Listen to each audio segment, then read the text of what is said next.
Kinumpirma ng paranormal expert na mga ligaw na kaluluwa ang nagpapakita. Ipinakita namin sa isang visual effect artist ang nag-viral na video. Base sa gitan-ano nga video, ito atik, ito binuang. Ag mga bayira may kusog magbinuang. I need somebody who can love me at my worst. No, Dahil sa video na ito ay marami raw ang natatakot ngayon dumaan sa nasabing zigzag road. Totoo man o hindi ang white lady sa video, hindi dapat tayo pangunahan ng takot sa mga misteryong bumabalot sa zigzag road. At sa mga dadaan dito, siguraduhin hindi ka pa sisindak sa babaeng ito. Nasyak ang mga netizen sa picture na ito. Makita nyo rin kaya kung ano ang kakaiba sa larawang ito.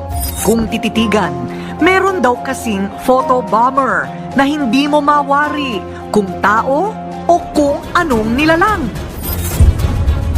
Sa tingin nila, isa raw itong kapre. Nato ko gikan nato. Kita og baye dalagang Pilipina. Pagbata na nawag tang walahas.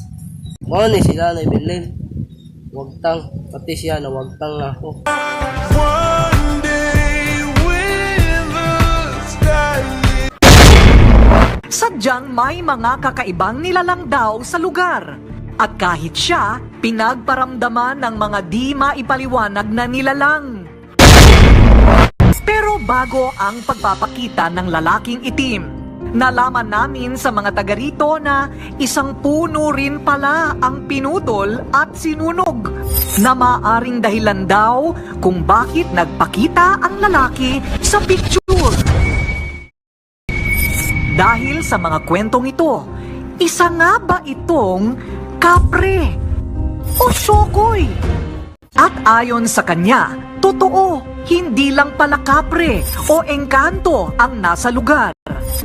Sa kaso ng litrato ng Misamis Oriental, totoo man o hindi ang nakuhang imahe, bahagi na daw ng kultura ng Pinoy ang maniwala tungkol sa folklore o alamat ng bayan. Kaya, maligno, kapreman o syokoy, may mga bagay talaga na hindi maipapaliwanag sa mundong ito. Naniniwala man tayo o hindi, irespeto na lang natin ang lahat ng naririto sa mundong ibabaw, lalo na ang ating kalikasan.